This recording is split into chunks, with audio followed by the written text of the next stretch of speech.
Kita ke kasus lainnya pemirsa, Satuan Narkoba Polres Cimahi menggerebek rumah produksi narkotika di Jalan Cisangkan Hilir, Kelurahan Padasuka, Kecamatan Cimahi Tengah pada Minggu pagi. Polisi menangkap pelaku yang berprofesi seorang koki Hotel Bintang 5 di Bandung Barat.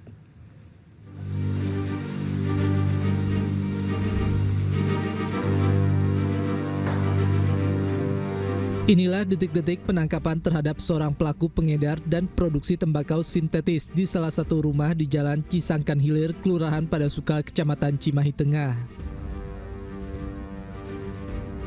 Saat digerebek, pelaku yang diketahui bernama Sandi Hermawan menunjukkan bahan cairan bibit narkotika serta sejumlah cairan bahan jadi yang dikemas dalam botol spray.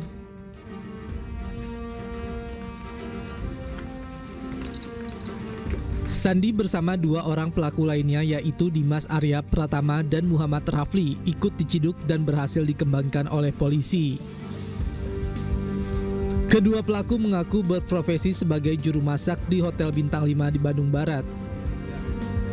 Rumah ini diduga dan berhasil diungkap oleh Sat Narkoba Polres Cimahi yang digunakan sebagai home industry. Home industry tempat produksi, pembuatan, penjualan, menyimpan dan menawarkan narkotika golongan 1 jenis cairan sebagai bahan baku tembakau sintetis. Baik, saat ini bisa dilihat bahwa Sat Narkoba berhasil mengamankan 3 orang berinisial SH, MR, dan DAP. Pelaku dijerat pasal 114 ayat 1 Undang-Undang RI nomor 30 tahun 2009 tentang kepemilikan narkotika dengan ancaman hukuman minimal 6 tahun dan maksimal 20 tahun penjara. Dari Cimahi, Jawa Barat, Yuwono, iNews melaporkan. Pemirsa, penyidik Satres Narkoba Polres Metro Jakarta Barat masih mendalami keterangan tersangka Fahri Albar dalam kasus penyalahgunaan narkotika yang menjerat dirinya. Pendalaman dilakukan untuk memburu pelaku yang menjadi pemasok narkoba kepada Fahri Albar. Saat ini polisi sedang mendalami keterangan tersangka Fahri Albar guna memburu pelaku yang memasok narkoba tersebut. Selain itu, polisi juga tengah mempercepat proses berkas perkara Fahri agar segera diserahkan ke pihak kejaksaan. Sebelumnya, Fahri Albar ditangkap dalam kasus penyalahgunaan narkoba di kediamannya pada hari Minggu 20 April lalu dengan sejumlah barang bukti narkotika jenis kokain, sabu, ganja, dan puluhan butir obat psikotropika.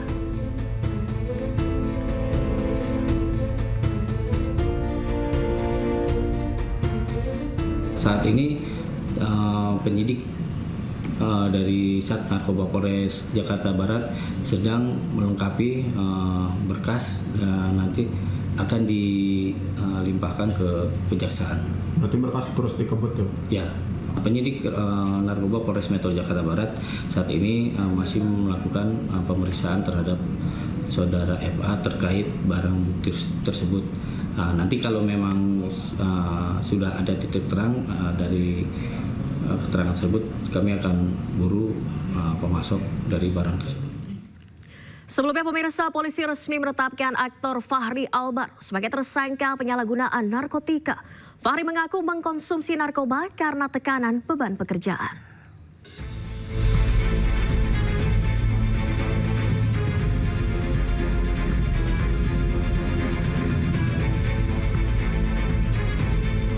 Aktor Fahri Albar kembali tersandung kasus narkoba. Kali ini ia ditangkap polisi di rumahnya di kawasan Lebak Bulus, Jakarta Selatan Minggu lalu karena kedapatan mengonsumsi narkoba.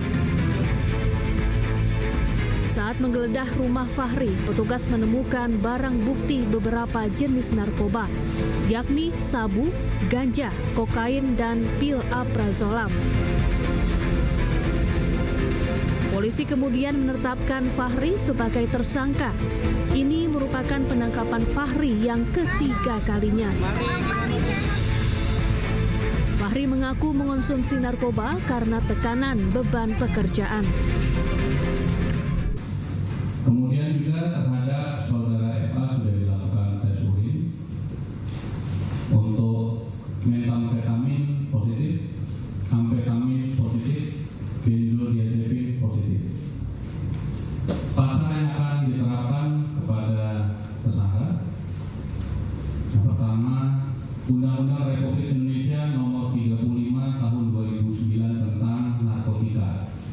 Barang untuk asal barang sedang dalam pendalaman, jadi masih upaya dicari oleh tim kami. Untuk alasan penggunaan ini kebutuhan pribadi untuk menenangkan pikiran dengan menjalani kehidupan dan pekerjaan.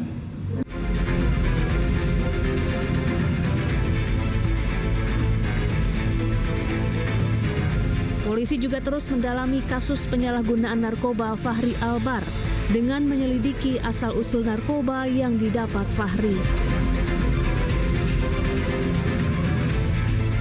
Sebelumnya, Fahri Albar pertama kali terjerat narkoba pada tahun 2007.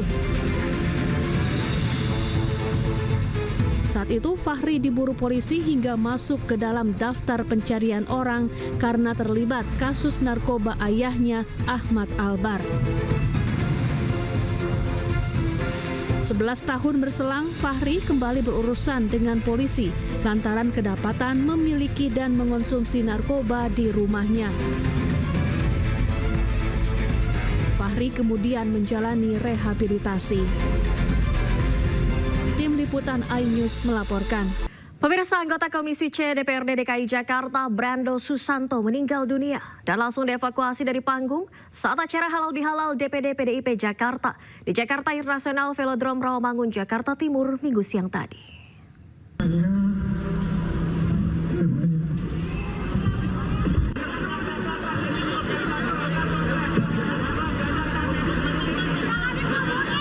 Iya. Mari kita berdoa yang terbaik ya, menundukkan kepala Suasana sejenak. kepanikan ini terjadi di panggung acara Halal Bihalal yang digelar DPD PDIP Jakarta. Ketua Panitia Penyelenggara acara, Brando Susanto yang sedang berpidato, tiba-tiba terjatuh. Tubuh anggota Komisi C DPRD DKI Jakarta fraksi PDI Perjuangan sempat terhuyung ke depan ke arah mikrofon dan jatuh ke lantai. Berdoa yang terbaik. Bismillahirrahmanirrahim. Kita baca Al-Fatihah bersama-sama. Bismillahirrahmanirrahim. Di acara yang dihadiri Gubernur dan Wakil Gubernur DKI Jakarta ini pun seketika tegang karena sejumlah orang berusaha melakukan pertolongan. Iya. Mari kita berdoa yang terbaik ya, menundukkan kepala sejenak, berdoa yang terbaik. Brando pun langsung dievakuasi petugas medis ke rumah sakit terdekat, namun belakangan nyawanya tak terselamatkan. Gubernur DKI Jakarta Pramono Anung menyampaikan duka mendalam atas meninggalnya anggota Komisi C DPRD Jakarta selaku Ketua Panitia Penyelenggara Kegiatan Halal Bihalal DPD PDI Perjuangan Jakarta di Velodrome Rawamangun Minggu siang. Pram tak kuasa menahan kesedihan saat di tengah sambutannya mendapat berita Brando Susanto telah tiada. Inna lillahi wa inna ilaihi rajiun. Sahabat kita, teman kita, ketua panitia kita yang kita saksikan bersama-sama dalam memberikan sambutan, saya baru mendapatkan kabar kalau sahabat kita Brando meninggal dunia. Untuk itu, marilah kita doakan semoga saudara Brando mendapatkan surga atas apa yang telah dilakukan. Saudara-saudara sekalian, ini duka kita bersama, tetapi kita tidak boleh menyerah dan kita tetap harus bekerja karena apa yang dilakukan sahabat kita, saudara kita Brando merupakan contoh bagi kita semua bekerja sampai dengan akhir hayatnya. Saudara Brando, saya atas nama Gubernur dan Bang Dul atas Wakil Gubernur mengucapkan terima kasih atas kerja keras dan juga apa yang saudara berikan kepada kami semua. Brando, terima kasih. Selamat jalan Brando. Usai memberikan sambutan dan kabar duka cita, Pramono Anung dan Rano Karno beserta kader DPD PDI Jakarta langsung menuju rumah sakit tempat pertolongan pertama diberikan ke Brando. Dari Jakarta, Rio Manik, iNews melaporkan. Terima kasih Anda masih di iNewsroom. Pemirsa, warga Kampung Alarjiban, Kabupaten Tangerang, Banten menggelar aksi menyatakan sikap di tepi laut Desa Kohot. Aksi puluhan warga ini buntut dari Bareskrim Polri yang menangguhkan penahanan terhadap Kepala Desa Kohot dalam kasus dugaan pemalsuan surat tanah pagar laut Tangerang.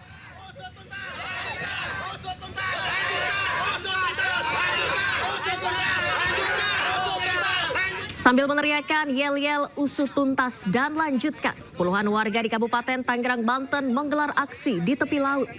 Dalam aksinya, warga membawa banner besar yang bertuliskan Raja Kecil Kohot yang penuh kesombongan. Aksi pernyataan sikap yang dilakukan puluhan warga atas kekecewaan terhadap Bareskrim Polri yang mengabulkan penangguhan penahanan Kades Kohot Arsin bin Asib dalam kasus pagar laut Tangerang. Dalam pernyataan sikap warga, setidaknya ada 6 tuntutan, salah satunya ungkapan rasa kecewa terhadap Bareskrim Polri, Kejagung hingga terhadap Kades Kohot. Jadi hanya kecewa dengan proses yang begitu lama sehingga tidak membuahkan hasil. Kemudian Bareskrim punya argumen sendiri, sedangkan Kejagung sebagai penuntut umum tuntutannya tidak dilakukan oleh Bareskrim. Jadi kami sebagai warga sangat merasa kecewa. Sebelumnya pemirsa, Kepala Desa Kohot Arsin bin Asib bersama 3 orang lain ditahan di Bareskrim Polri pada 24 Februari 2025. 2 bulan berlalu penyidik Bareskrim menangguhan penahanan 4 orang ini karena telah habis masa penahanannya dan terbentur pemberkasan di Kejaksaan Agung. Jaksa meminta penyidik menyertakan pasal tindak pidana korupsi, sementara penyidik Polri tetap menganggap kasus ini masuk ranah pidana umum.